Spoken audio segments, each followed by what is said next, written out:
খাবার খেলে কখনো ক্যান্সার হবে না, প্রমাণ দিল বর্তমান আধুনিক বিজ্ঞান। ক্যান্সার থেকে চিরতরে মুক্তি পেতে এই খাবার দুটি নিয়ে সম্প্রতি অবাক করা এক তথ্য প্রকাশ করেছে আধুনিক বিজ্ঞান। প্রিয় নবীর একটি হাদিসও যে মিথ্যা নয়, আবারও প্রমাণিত হলো। গবেষকরা বহু গবেষণা করে বড় বড় বিধর্মী বিজ্ঞানীরা আলোর পথে ফিরে এসেছে। দিন যতই যাচ্ছে পবিত্র কোরআনের সত্যতা প্রকাশ করেই যাচ্ছে আধুনিক বিজ্ঞান সভ্যতা। কোরআনের এমন চিকিৎসা দেখে চোখ কপালে উঠেছে বিধর্মী স্বাস্থ্য বিশেষজ্ঞদের। প্রিয় দর্শক, আপনাদের কাছে একটি প্রশ্ন, আপনি কি কোরআনের পক্ষে নাকি বিজ্ঞানের পক্ষে? এবং আপনি যদি হযরত মুহাম্মদ সাল্লাল্লাহু আলাইহি ওয়াসাল্লামের উম্মত হয়ে নিজেকে ধন্য মনে করেন তাহলে অবশ্যই একবার আলহামদুলিল্লাহ কমেন্ট করে যাবেন। ভিডিওটি সম্পূর্ণ দেখবেন এবং কোরআনের সত্যতা শেয়ার করে দিবেন সকলের মাঝে। কোরআনে বর্ণিত এই দুইটি খাবার যদি মানুষ খেতে পারে তার কোনোদিন ক্যান্সার হবে না। এর আগেও আমেরিকার একদল সায়েন্টিস্ট বড়ই পাতা দিয়ে মৃত মুসলিম মানুষদেরকে কেন গোসল করানো হয় তারও প্রমাণ করেছে। প্রিয় নবী বলেছেন, দুইটি খাবার যদি আমার উম্মতেরা প্রতিনিয়ত খায় এবং তার যত জটিল রোগী হোক না কেন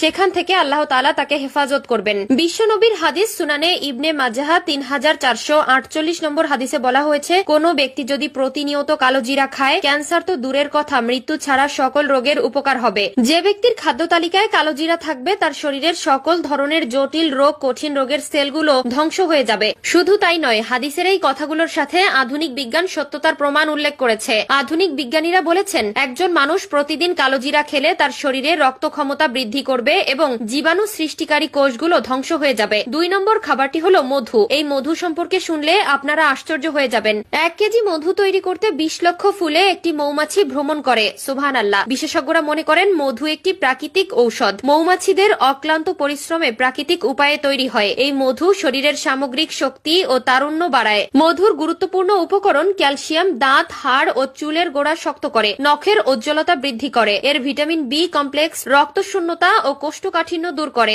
গলার ও মুখের ক্যান্সারের ক্ষেত্রে মধু ভেষজ ওষুধ হিসেবে কাজ করে, কেননা গলায় প্রথম ধাপে ক্যান্সার ধরা পড়লে মধু ব্যবহার করে তা থেকে মুক্তির পথ মিলতে পারে। আমেরিকার ক্যান্সার চিকিৎসা কেন্দ্রগুলো বলছে মূলত ক্যান্সারের ভেষজ চিকিৎসায় মধু ব্যবহার করা হয়, কারণ মধুতে থাকা 42টি খাদ্য উপাদান, ভিটামিন ও অ্যান্টিঅক্সিডেন্ট ক্যান্সারের এসব সমস্যার বিরুদ্ধে কাজ করতে পারে। এই শীতে সর্দি কাশিতে আরাম পেতে 1 চা চামচ কালো জিরার তেলের সঙ্গে 1 চা চামচ মধু বা 1 কাপ লাল চায়ের সঙ্গে আধা চা চামচ কালো জিরার তেল মিশিয়ে দিনে 3 বার খান। পাতলা পরিষ্কার কাপড়ে কালো জিরা বেঁধে শুকালে সর্দি তরল হয়। পাশাপাশি 1 চা চামচ কালো জিরার সঙ্গে 3 চা চামচ মধু ও 2 চা চামচ তুলসী পাতার রস মিশিয়ে খেলে জ্বর, ব্যথা, সর্দি কাশি কমে। বুকে কফ বসে গেলে কালো জিরা বেটে মোটা করে প্রলেপ দিন। একই সাথে হাঁপানি বা শ্বাসকষ্টজনিত সমস্যার সমাধানে কালো জিরা দারুণ কাজ করে। প্রতিদিন কালো জিরার ভর্তা খেলে হাঁপানি বা শ্বাসকষ্টজনিত সমস্যা উপশম হয়।